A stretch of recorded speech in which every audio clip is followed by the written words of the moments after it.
Bonjour les amoureux de la toile, nous avons parcouru à travers les décennies les films de guerre importants. Après un vote acharné, vous avez voté pour le meilleur film de guerre des années 40.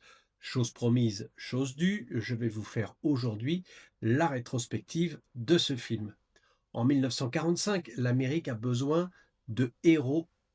Hollywood lui a offert Errol Flynn, sa plus grande star, en plein cœur de la jungle birmane. À première vue, Aventure en Birmanie, le film de ce jour, a tout du film de propagande bien calibré. Une histoire simple de courage américain face à un ennemi barbare.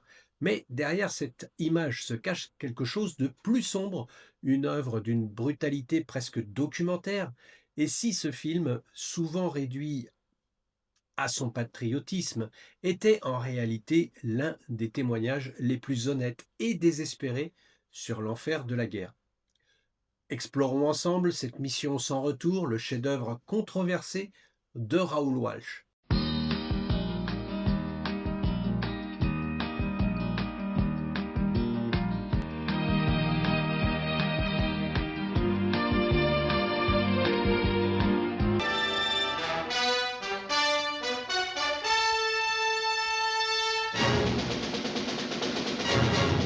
Quand Aventure en Birmanie débarque sur les écrans américains en 1945, en janvier précisément, la Seconde Guerre mondiale fait encore rage dans le Pacifique. Le film arrive comme une déflagration. C'est un film tourné à chaud dont la production s'est achevée en fin 1944, alors que l'issue du conflit en Asie restait incertaine. Monté par Warner Bros. Et le producteur Jerry Wald, le projet se voulait un écho de l'actualité brûlante, capitalisant sur l'intérêt du public pour les opérations en cours. L'histoire semble simple. Un commando de parachutistes américains, mené par le capitaine Nelson, joué par un Errol Flynn au sommet de son art, est largué en territoire ennemi pour détruire une station radar japonaise.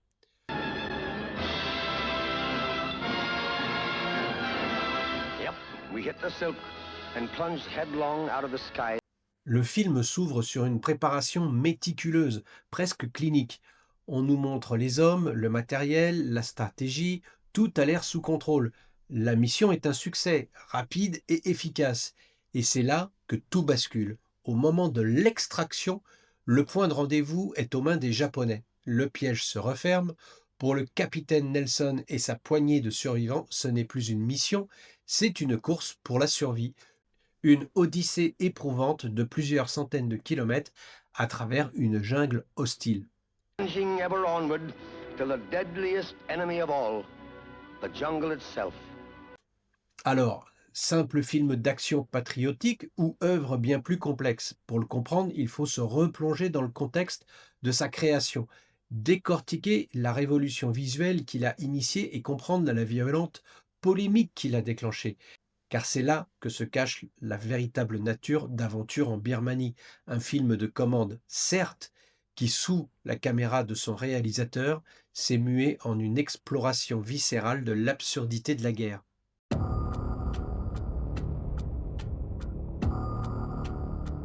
Pour saisir l'impact d'Aventure en Birmanie, il faut se souvenir de l'enfer qu'a été la véritable campagne de Birmanie.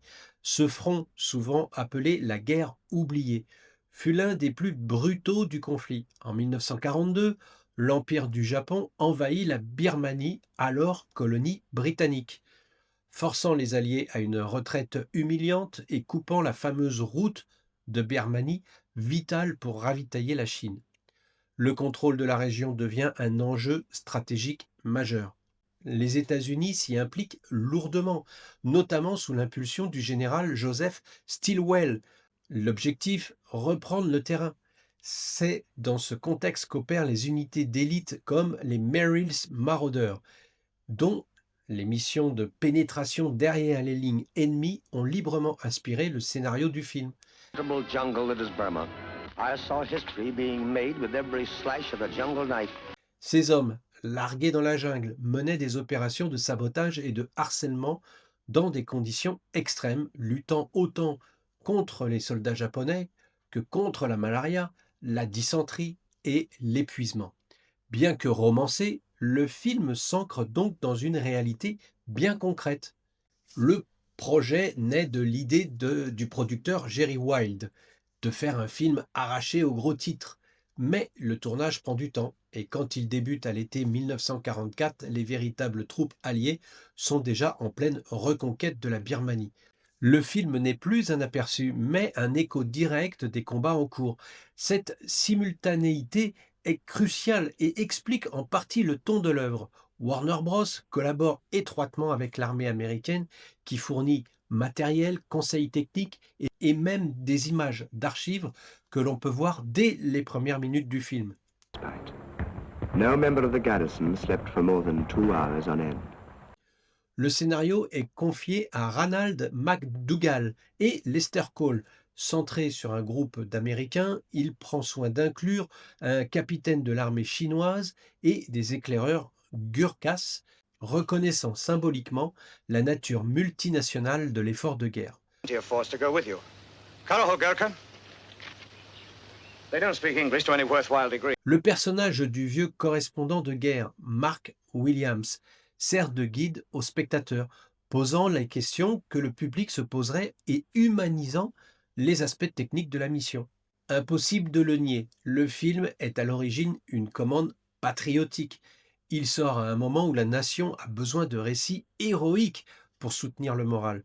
Le but est de vanter le courage et la résilience des soldats américains. Les personnages que l'on peut croiser dès le départ sont des archétypes, des gars simples de toute l'Amérique qui rêvent simplement de rentrer chez eux. Mais ils font leur devoir. La présentation de l'ennemi japonais, elle est sans aucune nuance, conforme à la propagande de l'époque, une force cruelle et déshumanisée. Pourtant, malgré ce cahier des charges, Raoul Walsh et son équipe vont insuffler au film une âme bien plus sombre et universelle.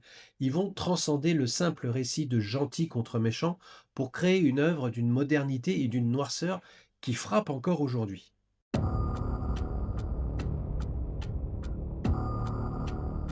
Ce qui distingue radicalement Aventure en Birmanie des autres films de guerre de son époque, c'est son style. Raoul Walsh, cinéaste direct et sans fioriture, refuse l'artificiel des studios. Le film est tourné en grande partie en extérieur, dans ce qui est aujourd'hui l'arboretum du comté de Los Angeles. Ce décor, magnifié par le directeur de la photographie, James Wong-Hoon, devient un personnage à part entière, la jungle. Et cette jungle n'a rien de romantique. Elle est filmée comme une prison végétale, un labyrinthe suffocant. Across danger-infested rivers and over treacherous mountain trails, La caméra, avec son grain quasi documentaire, capture la moiteur, la boue, l'omniprésence des insectes. Les arbres immenses et la végétation dense créent un sentiment de claustrophobie permanent. Les soldats ne dominent pas la nature, ils sont écrasés par elle. La jungle est le premier ennemi. La bande-son renforce cette sensation. Jamais de silence, juste le bruit incessant de la nature, des insectes et des cris des animaux, créant une tension nerveuse qui ne se relâche jamais. we were a lost battalion in a lost world. À un seul moment, Walsh prend le contre-pied de cet enfer vert, même si nous, on le voit en noir et blanc. C'est au moment de l'attaque sur le centre de communication. Là, c'est le silence total. Plus de chants d'oiseaux, plus de musique, mais bientôt résonne le tac-à-tac des mitraillettes.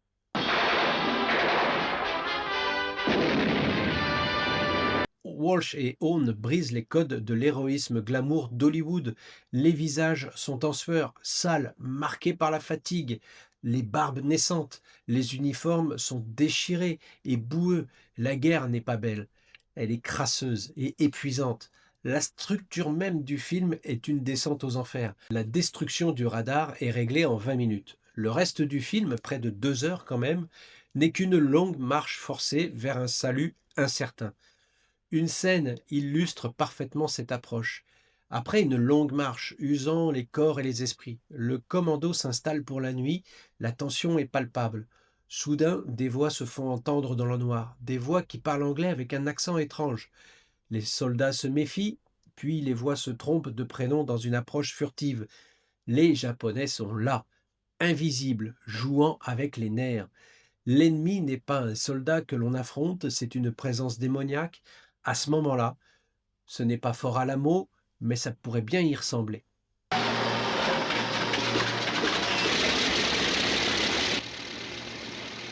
L'autre force du film, eh bien, c'est Errol Flynn. Connu pour ses rôles de pirate bondissant, il livre ici une performance d'une gravité, d'une maturité saisissante. Son capitaine Nelson n'est pas un surhomme, c'est un leader compétent, oui, mais rongé par le doute et le poids des responsabilités. On le voit prendre des décisions difficiles, voire même perdre le contrôle lors de la découverte de la deuxième escouade, où les hommes ont été mutilés. Il contient sa colère et son impuissance. Et c'est encore une fois le journaliste qui l'accompagne qui lui laissera éclater sa rage. Nice to know you. My name's Nelson. I know you. The colonel said you were going to sit in on the briefing, but he didn't say why. Flynn n'avait pas pu s'engager dans l'armée pour des raisons de santé. Et ce n'est pas faute d'avoir essayé, puisqu'il a tenté dans toutes les branches de l'armée américaine, bien qu'australien, je vous le rappelle. Il a été classé 4F, inapte au service. Et pourtant, il était souvent critiqué pour être resté à Hollywood pendant la guerre. Ce rôle était pour lui une façon de prouver qu'il était plus qu'un acrobate. Son jeu est sobre, intériorisé, il porte le film non pas par des éclats héroïques, mais par la détermination lasse dans son regard. Il incarne parfaitement le passage de l'officier sûr de lui au chef de meute traqué, dont le seul but devient la survie de ses hommes.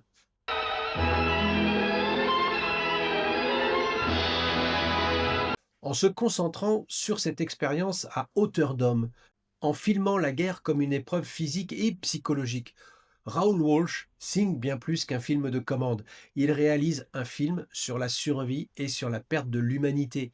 Et c'est cette dimension qui va paradoxalement provoquer une vive polémique.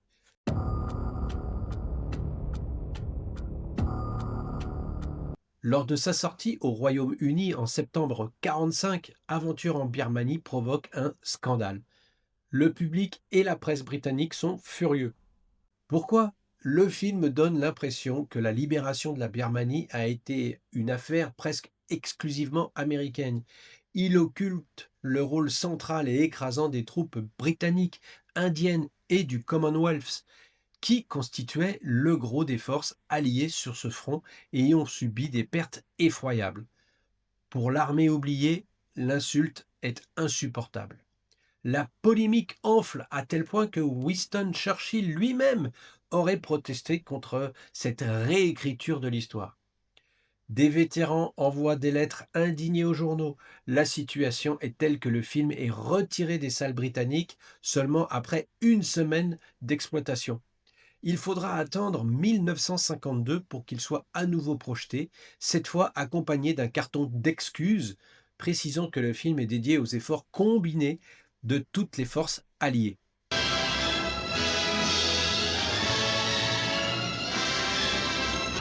Cette controverse est révélatrice d'une tendance d'Hollywood à glorifier le rôle de l'Amérique, et sur ce point, la critique britannique était fondée. Pourtant, au-delà de cette maladresse, la controverse nous aide à mieux voir la vraie nature du film, en se focalisant sur ce petit groupe d'Américains. Walsh fait moins l'éloge d'une nation que l'étude d'un microcosme humain. Le patriotisme, si présent au début, s'efface au profit de questions plus essentielles. La peur, la camaraderie, le désespoir. Les soldats ne se battent plus pour le drapeau, mais pour le camarade à côté d'eux. Ils ne rêvent plus de gloire, mais d'un lit sec. D'ailleurs, dans une scène, l'un d'eux dit une merveilleuse réplique. La première chose que je ferai en rentrant au pays, ce sera d'embrasser ma copine à lui faire perdre le souffle. Et son camarade à côté de lui demande « Et la seconde chose, j'enlèverai mon parachute ». C'est peut-être une scène anecdotique, mais elle fait retomber un peu la tension. Derrière son vernis, le film contient quand même une charge antimilitariste sourde. La guerre n'y est jamais glorieuse, elle est sale, absurde. La victoire contre le radar ne déclenche qu'une chasse à l'homme infernale. Les combats sont secs, rapides et sans lyrisme. La fin est particulièrement parlante. Lorsque les secours arrivent, il ne reste qu'une poignée de survivants. Le capitaine Nelson, le visage creusé, regarde ces hommes monter à bord de cet avion qui va les libérer de cette galère.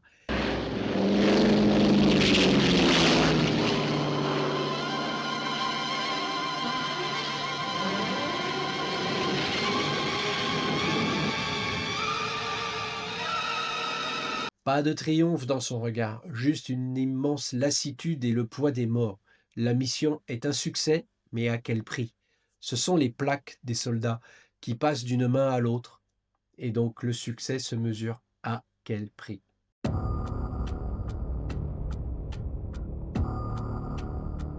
Alors, Aventure en Birmanie, meilleur film de guerre des années 40. C'est vous qui l'avez élu. Eh bien, je vous rejoins. Oui, le film est un produit de 1945, né d'une volonté de propagande et coupable d'une réécriture historique blessante pour certains alliés. Mais à travers ce canevas, le génie de Raoul Walsh a opéré. Il a transformé une simple histoire de guerre en une odyssée existentielle, en plongeant ses personnages dans une jungle filmée comme un enfer, en déconstruisant le mythe du héros via la performance habitée d'Errol Flynn, et en se focalisant sur la détresse physique et psychologique de ses soldats. Il a créé une œuvre d'une noirceur et d'un réalisme saisissant. L'héritage d'Aventure en Birmanie est là. Arrived today at this advanced parachute base to cover one of the biggest stories of this man's war. Il a ouvert la voie à un cinéma de guerre un peu plus âpre, qui s'intéresse moins aux drapeaux qu'aux hommes qui meurent pour lui. C'est un film exceptionnel qu'on peut ranger dans l'étagère des films cultes, qui n'a rien perdu de sa puissance. Sophie, come back! Ambush!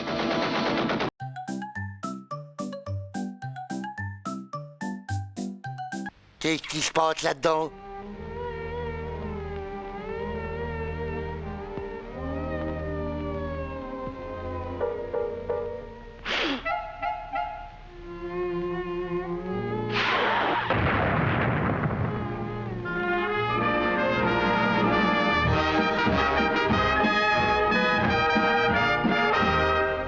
Si cette analyse vous a plu et que vous voulez explorer d'autres classiques sous un nouvel angle, pourquoi pas, eh bien abonnez-vous à la chaîne et activez les notifications pour ne rien manquer.